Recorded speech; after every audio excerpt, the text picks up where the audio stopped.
Welcome to the LA Business Podcast, a forum for business owners and senior executives to share the experiences about the elements that drive their success. Your host is Robert Brill, CEO of BrillMedia.co. Hey everyone, welcome to another episode of the LA Business Podcast. Today, our guest is Troy Goldhammer, CEO and founder of Aeon Gold. Troy, tell us a little bit about yourself and thanks for being here. Hi, Robert. Thank you for having me. My name's Troy Goldhammer. I'm the CEO, founder, as you said, of Aeon Gold. We are based out of San Antonio, Texas, and we are the design manufacturer, and seller of the Lagio product line, which includes our flagship product, the Lagio lap desk, as well as multiple accessories. Very cool. And so tell us a little bit about your background. You've been in business for a long time. Like, how did you get to the point where you're creating and manufacturing a lap desk? And we'll get into that later, but tell us about your background. Absolutely. I grew up in South Dakota. Upon graduation from high school, I went to the United States Military Academy at West Point, graduating with a degree in engineering. I graduated from there, went into the Army as a infantry lieutenant, and then into special operations, special forces. I was a special forces officer at Fort Bragg. I got injured and got out of the military in 1998 and went into my career in business, joining a small technology company. Initially out of the military, I got invited to join a venture capital firm out of Austin, Texas. Joined them in the venture capital days back in the early .com days. Simultaneously went back to the University of Texas to get my MBA. At the post-graduation from my MBA, we were right in the .com crash era. And so the founders of the venture capital firm, or I should say principals, senior partners in the firm, decided that they were going to roll up the firm. We were no longer going to be able to raise another fund. We had gone through our first fund under the venture capital firm, and we were starting to begin our harvest on the companies that were out there. We did a great job. We didn't invest in any .com, thankfully. We did all hard tech, and we had a good positive IRR, but the writing was on the wall. And so I ended up at that same time meeting my then-to-be wife. We moved to Hawaii, where I took on a consulting role with Booz Allen Hamilton, a large both commercial and defense consulting company based out of McLean, Virginia. I traveled around the world as a consultant for Booz Allen. We ultimately had the most successful office out of all of Booz Allen worldwide, with the most profitable offices there. We had our children. We ended up wanting to take a look at our lifestyle, though living in Hawaii was awesome. I never got to see it because I was traveling as a consultant 100% of the time. And so we kind of made a decision to come back to the mainland, and I got recruited to join a company here in San Antonio. Led that company as chief operating officer, and then recruited to an aerospace company up in Austin, Texas, where I was at for the previous 7 years prior to launching or founding Aeon Gold.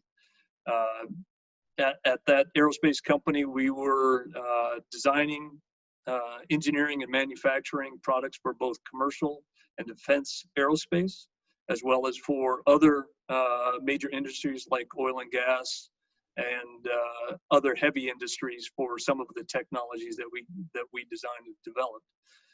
At that time, I had a good friend that was a relationship where he was the primary owner of some very unique technology that I was able to sell into a major command within the military for getting some dollars for investment to take that product for the military market, and then having some commercial spin-out applications for it. Unfortunately, that person had to was not able to join us, and unfortunately, that fifth founder was part of the key to some of the technology that we were going to bring to the market. When he could not join us for contractual reasons, the other founders, we came together and worked on some ideas to found another company where we would self-fund. The other company, we had raised some capital to bring it to market.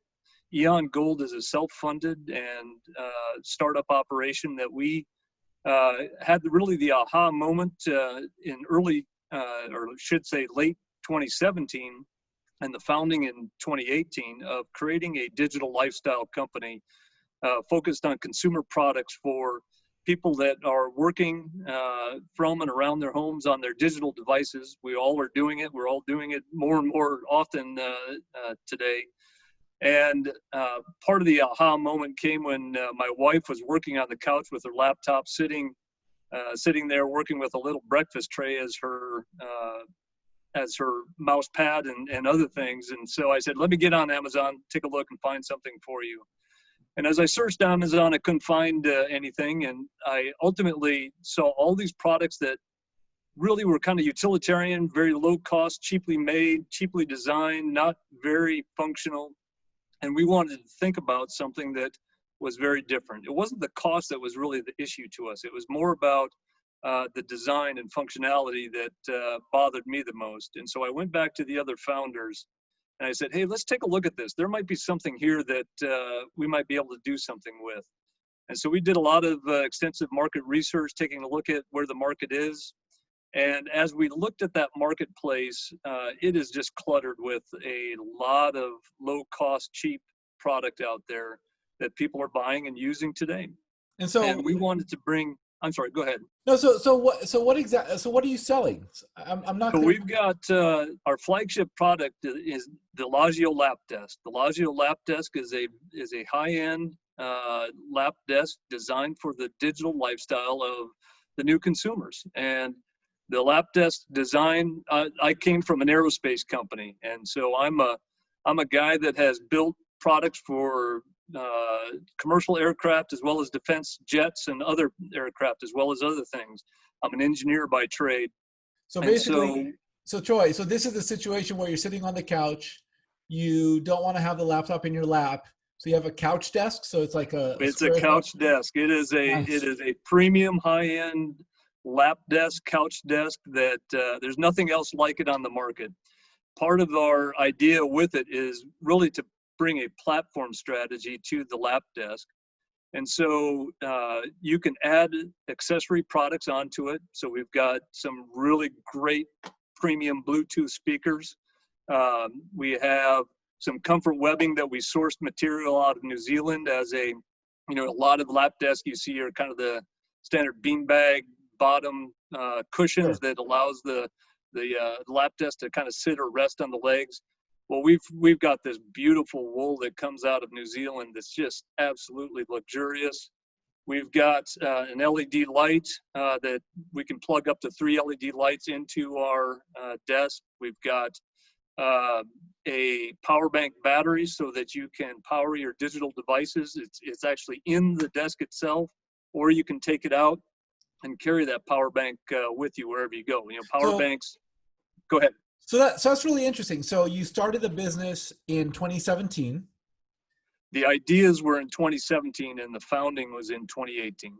Got it. And so how have you grown the business? Like how do you get people to take seriously the fact that, number one, you need a lap desk, and number two, represent the quality in the equation there?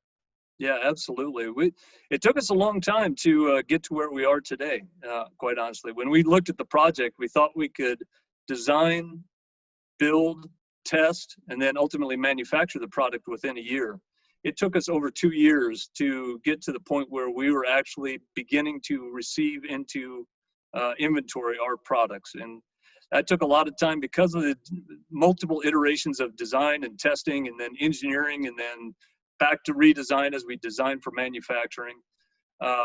It took us until just a few months ago. We started launching the product as a commercially available for sale in January, February of 2020. We're currently in our own website, eongold.com, but then we're also on multiple retailers out there have already picked us up.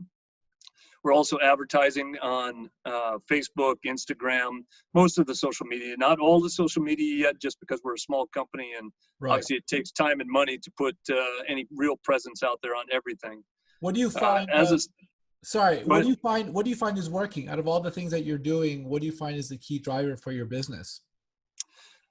For us, what we've identified is kind of that core demographic or market set of people that are really using their laptops and digital devices more and more from home. Although the iPad and tablet market is a very interesting market to us, what a lot of people are using our lap desk for is both that work and play aspect. In fact, that's where the Lagio name comes from. It's the combination of two Italian words that I'll probably butcher, but lavorare for meaning to work and giocare meaning to play. That's Lagio. We want the desk as our flagship product to be something that you can sit down and work on a spreadsheet with and do your at-home finance, and then switch over and watch a Netflix or a Amazon movie or whatever it is that you want to do, from social media to communicating with your friends and family. Amazing. All the while having this great device because of the very ergonomic and comfortable nature of it. Plus it looks good, it feels good. And we've identified that those people out there that are really using their devices on a very consistent basis, and they want something better than that average lap desk. Lap desks are very popular. They have a pretty strong community out there, but the majority of them are in that very low cost utilitarian price range, and we're not. We're at a higher price point. What's the price point? Because of all of our design and materials and function and features, and ultimately the value of the lap desk itself. What's the price point on this? So right now the full retail price is $249, but we're running a special right now for $179 on the desk. We have some bundling packages that we've got some essential packages where we've got a couple of the accessory items that are available bundled with the desk, and that's the power bank battery and the Bluetooth speakers. Those are the two most popular of the accessory items. We have a total of 6. And we have a number of other accessories that are in the pipeline to be coming out. So your desk will be able to grow or add functions and features in the near future, depending on what your requirements are. So are you guys running the advertising in-house, or do you have an agency doing it? No, we've got an agency here with us. We've got a small advertising agency. They run the majority of our advertising. I've got some great visual teams for developing the ads and doing the photo shoots and video and other elements on the creative side, and then the ad agency handles all the direct marketing and advertising for us. Amazing. How did you go about choosing an ad agency?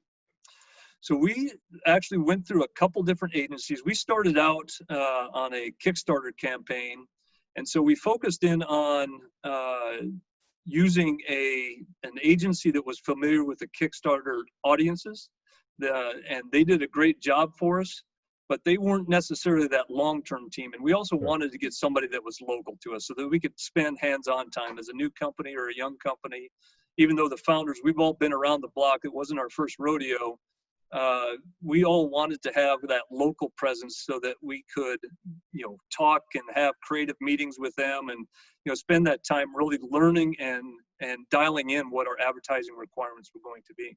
Nice. So was it primarily based on relationships? Probably referral. Yeah, absolutely. Right? That's how we ultimately found this agency was through relationships. And, we have worked across a large number of people that are in our kind of sphere of influence, if you want to call it that, and that kind of networking, finding out who's going to be the right fit for us. And they have been a great team for us. They are super excited. They're young, they're creative, they have a great deal of experience in the kind of the consumer product realm, and it really helps us so that we can really get that message out there in a way that makes sense for the Aeon Gold team and the Lagio product line. So let me ask you this. Do you ingest in any way advertising data to help your business get little smarter or a lot smarter about what you're offering? Like, what kind of information are you finding from your advertising campaign that goes back into the business? Yeah, so I am a huge consumer of data, but as a person that came from outside the consumer product realm, there is just an enormous amount of information that we are still getting our arms around. And that's why having that advertising team that's been around the block and looked at the data and understands the benchmarks and really understanding where we need to be as a company and where we need to, invest further was something very important to us. In fact, we had a call with an entrepreneur who's been in consumer products for his entire career. And he gave us some kind of where he really focuses at. And that was a very helpful, because we keep reaching out. People call me all the time asking for uh, help on various projects. So I'm a former venture capitalist, as well as led a couple different companies. And so I help entrepreneurs all the time, and I'm always reaching out to other entrepreneurs. It is a great community. As entrepreneurs, we're really all looking out at some level for success for each other, because it's a holistic community. We really kind of work together at some level to help each other learn the best practices and ultimately be successful in whatever it is that we're doing. And I try to do that, both giving and receiving information from Sure. entrepreneurs that are out there. Yeah, I mean, one of the principles that we talk about with our clients when we run advertising and marketing campaigns is really to focus in on creating a testing framework, right? We want to know the platforms, the creative messaging, the price points, the offers, whatever the thing is. We want to understand what the customer likes. And advertising in 2020 is a real-time focus group, right? Like, you don't actually need to run a focus group. You can run ads, and the engagement, the click-through rate, and the sales rate will tell you what the customers want. And I see this all the time. Like, one of the tools that we look at is moat.com, and you can just look at any advertiser running banner ads. And like, you look Right. at HP, for example, they're totally testing like a few different offers, right? Is it 10% off a smaller thing or a larger thing? Is it 20% off a smaller thing? Is it sales, free shipping? Which thing is the most interesting to the consumer? And then if you check a couple months later, you can actually then go back and identify what the winner was, because you can see the new creative that they're running. It's interesting stuff. I mean, so who within your organization, like, how do you have it set up within your organization for managing the advertising agency? Usually there's a client at the brand. I don't know how big your organization is. Like, are you a small group, a large group? Yeah, so we're a small group. We've got four of the original founders that were pulled together. Really, it's down to more three working, a significant amount of time. One that obviously is still working, in his full-time job. But besides that, we've got design engineers, mechanical engineers, and other people up in Austin, Texas. We're physically in San Antonio, Texas.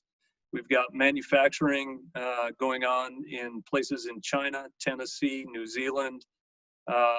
And eventually, what we're working on right now, a big thrust for what we want to do in 2021, is actually move assembly and manufacturing to the United States. It's really important to everybody here on the team that we become a U.S.-based manufacturer. I think we could bring quite a few jobs here into the local community, as well as have that USA-based talent to really deliver on that quality that we're looking for. As a new company, what we had to really focus in on was, how do we get this product to market so that we can effectively sell it and become profitable, so that we can move on to the next phases of life as a startup, especially since we have not gone out to raise any capital outside of ourselves. Sure. So I'm curious, like, how do you have it set up to manage the advertising? So the larger the organization, you have brand managers and people who are exclusively spending their time with the advertising agency. I imagine a smaller organization, the person who's managing the advertising agency may wear 3 or 4 or 10 other hats. Who does, like, what's the role of the person who manages that, and how is their time dispersed, and how are their responsibilities dispersed? Yeah, so I've taken on a larger portion of that. The one founder that I was talking to you about, he cannot spend, because of his, let's call it full-time job, his paying job is takes him away from what we were having him do as a brand manager. He comes from a brand management background. He was a marketing manager for many, many years. In fact, he worked for me in a previous life. And I brought him on board because I wanted that talent to have him available for developing those relationships and managing the advertising agency and other creative teams that we have on board. And unfortunately, his time is pulled. And so I've taken on a large amount of that responsibility. As we grow the business, that's going to be somebody that's going to be one of those near first hires if he cannot switch over or decides not to.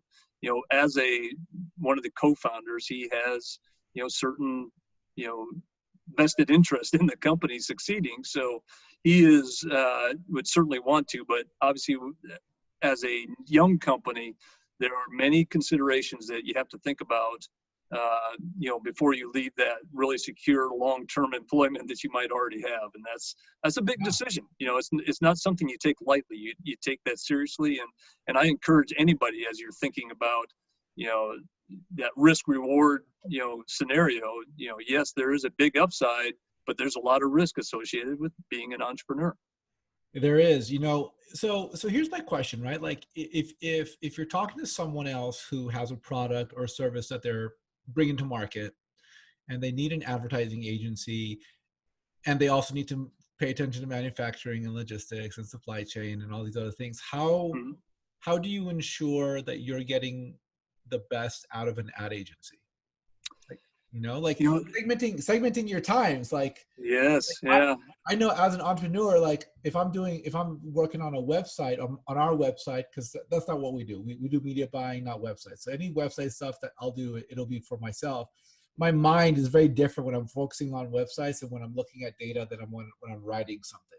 How do you organize yourself that way? In part, because of, and one of the things I've learned to love as an entrepreneur, rather than an executive within a company that had people working for me, as an entrepreneur, you have to wear all those different hats. And one of the things I found to love is I love being on the creative side, at least a portion of my time. It's something that I've rarely had to do throughout my career. I came up more through management side of the house. And so it was much more around strategy and finance and operations than it was truly on the pure marketing side. Although I did a lot of work in the kind of, let's call it business development roles as an executive within other companies.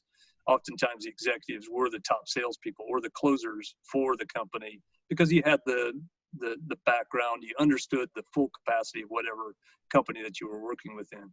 As an entrepreneur, we really do wear a lot of hats. I think you characterize that absolutely correct. You have to be able to put on that creative hat and think about what is the next marketing campaign? What are we looking to achieve with it? What are the metrics that we want to measure against it to see if it was effective or not? Sales is one thing, but there's so many other elements to what we're trying to do as a company. We're not trying to have a one-hit wonder. We want to build a great company, and part of that vision of building that lifestyle company, that consumer product company that has a brand that resonates well beyond me and the founding team, is building that brand. And how do we measure that? And how do we get those metrics that will make any sense this young in a company? And so we spend a lot of time on the creative side. I try to segment that time. Each day I spend a certain amount of time in the marketing or creative realm. I've got a great chief operating officer working for me that he is just passionate about the supply chain and logistics, manufacturing, fulfillment, customer interactions on the back end when a customer has questions. And as we grow that team and all of that, he is handling all of that logistical side of the house or operation side of the house.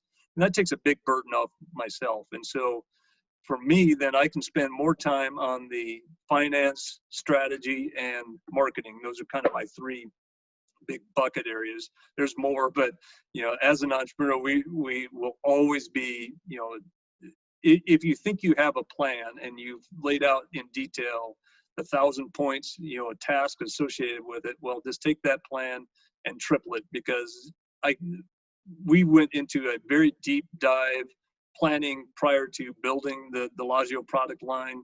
And I can tell you, we, even as experienced executives across all of our experiences, we all missed many, many different things as a startup company. Sure. And that was a big learning point for all of us.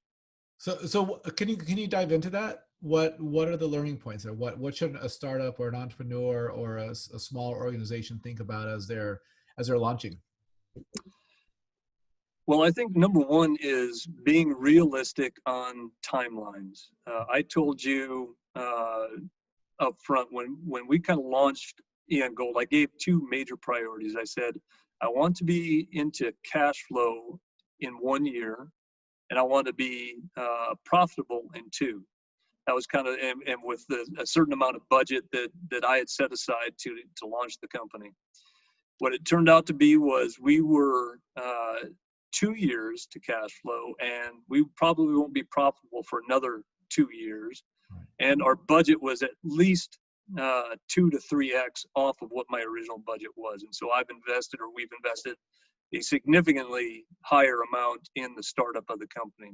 Yeah. So right out of the gate, if you're going to get into a manufacturing, if you want to be a manufacturer, and understanding the cash flows around being a manufacturer, because you will spend a significant amount of your capital upfront doing design and engineering, and then you got to lay out money for manufacturing, and then you're going to receive that product, and then you got to sell it. If you look at that timeline of cash flow associated with it, you got to be prepared to sit on X amount of money for much longer than what we had expected as we're kind of launching. Now we're growing the business. The business is going great. We're getting worldwide attention. Initially, we thought that we could ship and fulfill worldwide, but what we have found out is, no, we need to pull this back, because our logistics tail and logistics cost was significantly higher than our expectation, our budget estimates were from the beginning. That was a very big learning curve for all of us, because all of us came actually from manufacturing, but all of our logistics was already in place. And so we managed a logistics supply chain that had a known pathway, and we could predict, fairly precisely what our expenses were going to be based on whatever it was that we were manufacturing. For this company, we did not hit the mark on that, and that's something that we needed to, and we're going back and readjusting. In fact, that's part of the drive for 2021 to become an assembly and manufacturing here in the U.S. is to streamline our logistics and supply chain. Tell us a little bit about how the COVID-19 situation has affected your business with sales and supply chain. Absolutely. As we started getting indications about the COVID challenges coming out of China, we put a deliberate plan in place that allowed us to ensure that we had all of the products being manufactured. We have a number of factories in China that we're working with to manufacture our products. We put that plan in place in order to get ahead of what was the impending shutdown that appeared to be likely.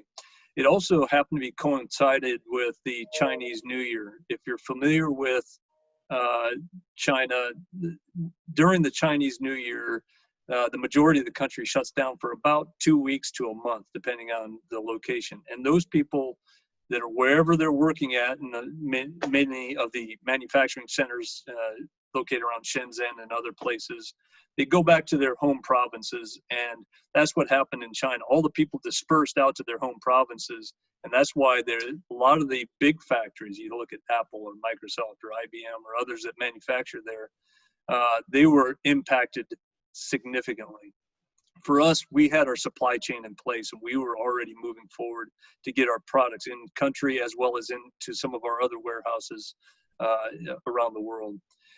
What we saw when the U.S. started to do their shutdown, we had an almost immediate effect on our sales. It went from fairly strong sales to probably 1/10 or even less than that of sales at the moment when people really started realizing that we were shutting down our economy.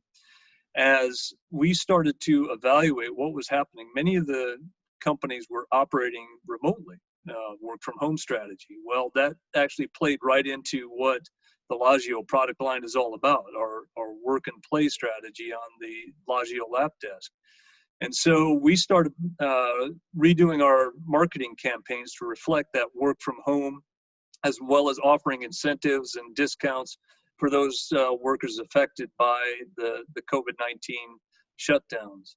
And so we started ramping sales back up again, but we're still not to pre-virus COVID shutdowns levels yet. And a lot of that, I think, has to do with, many people have lost their jobs. Many people are working from home, but may be thinking, okay, this is only temporary and I should be going back to the office soon, as well as, what's the future look like? And so we're hopeful that, as the economy opens back up again and we get a handle on, what's going on with the virus itself, we'll get back to what is somewhat level of normalcy, I hope, for both the United States and around the world. We have customers who are from around the world that do come to us. And, originally I spoke briefly before, we had an international strategy of supporting and supplying out of the United States internationally, but the supply chain and logistics of that made it really unattractive and unaffordable for both the consumer and for us. We had to offer a lot of incentives and it just wasn't working out. So we're working on those international strategies now, putting partners in place in those regions internationally that will be kind of our both logistics, warehousing, fulfillment, as well as possibly our sales agents in the regions as well. So it's interesting, Troy. I wonder, have you thought about or aspire in any way to sell B2B? Like, for example, like Facebook and Google, right? Like companies aren't going to require people to come back to work. So sell to a Facebook supply chain person, say, hey, order 1,000 of these, get a bulk discount, send it to your employees. Absolutely. As a matter of fact, I was out at the Facebook campus as well as the Google campus late last year in 2019 to visit with some of their executives about using, now this was pre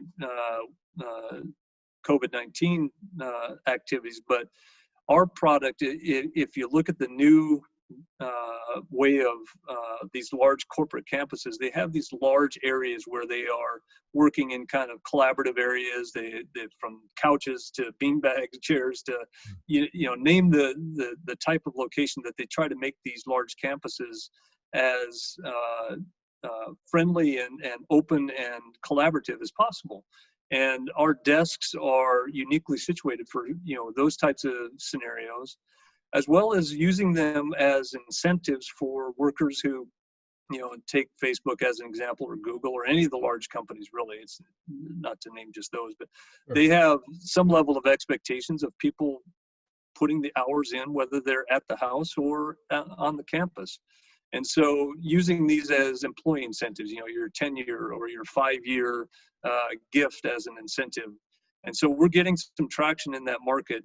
The challenge that we have right now, in particular in that, is because we have accessories associated with the product, they don't want to put these on corporate campuses until we can ensure that their accessories aren't going to walk away without the desk. In other words, the Bluetooth speakers walking away, because you can use the Bluetooth speakers independent of the desk. They're awesome. I use them all over the house, and our customers, they show us pictures or send us pictures of them out by the pool or up on their deck or in their kitchen or in their bedroom, when they just want to listen to music and they're not necessarily using the desk. And so that was one of the items of design that actually came up as we look at version 2.0, and we've got a lot of products in the mix right now, but having some, let's call it a slightly lower level product where the accessory products aren't necessarily something that you can detach and move,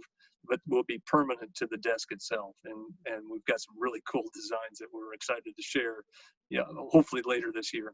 What does so that actually leads into my next question. What does the rest of the year look like for you? I mean, I imagine plans have changed a little bit. Sounds like you're going really aggressive or at least steady with your marketing. We put out, just as an aside, we put out a recession marketing guide, and one of the things that we found in the research is that companies, if they have cash reserve, that they can stand to not recoup on those marketing expenses for 6 to 12 months. The companies who do market during an economic downturn have a massive opportunity to come back stronger than they were ever before when the economy returns. It sounds like you guys are definitely heeding that research.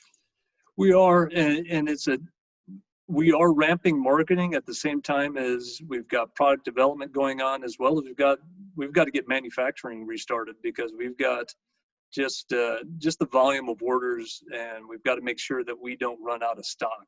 In supply chains, we're still dependent on China, and we've got great partners there, and they're ready to go. We're pretty close ready to go. We've got to time that effectively so that we don't stock out. And as a young company, that's almost a death knell. It won't be quite a death knell, but we don't want to get there. We don't want to do that. And so that's where my chief operating officer, he's attuned to that very, very closely, looking at, timelines for what it takes to build, transport, fulfill, get those all into the warehouses, wherever that might be. And it's a long period of time, and that's one of the things, as for those people that are thinking about getting into manufacturing, and what the beauty of getting into software is, you don't have those. I come from a kind of an enterprise side in some of the companies where we had both hardware and software. And software is beautiful because you can build it once and keep iterating it, but you're not dependent on these long supply chains and tying up cash, for an extended amount of time as you build those products. For us, the future looks really good. We're growing our channel strategies and looking at our international strategies. We've got new products that we're excited to bring to market.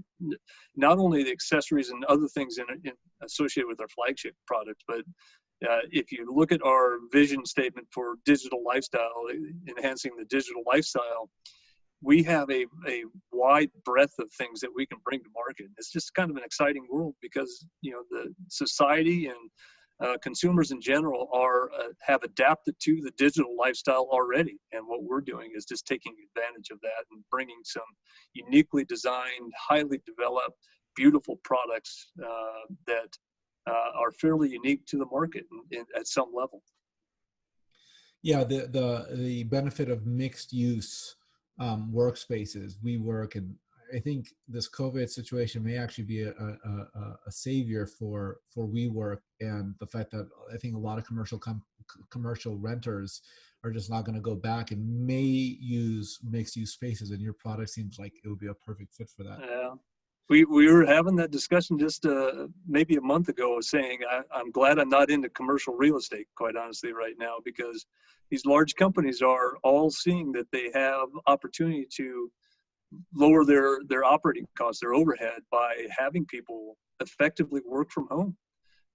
People are really responding to it, and they're maintaining that work-life balance, and they're able to be effective at their job, even though they're not in the office. And a lot of these companies, we've got local companies here in Austin and other places where they're not going to bring their employees back to the big corporate campus. They're going to allow them to continue to telework and only have a smaller presence where they might need to bring them in for certain things, and then they can have conference room or other facilities that they can use for that. So we are certainly looking to take advantage of that for sure. I learned a lot about your business, and it was really cool. I think our folks, our listeners are really thinking about growing and scaling businesses, and so I think they're going to get a lot out of this interview. I really appreciate your time.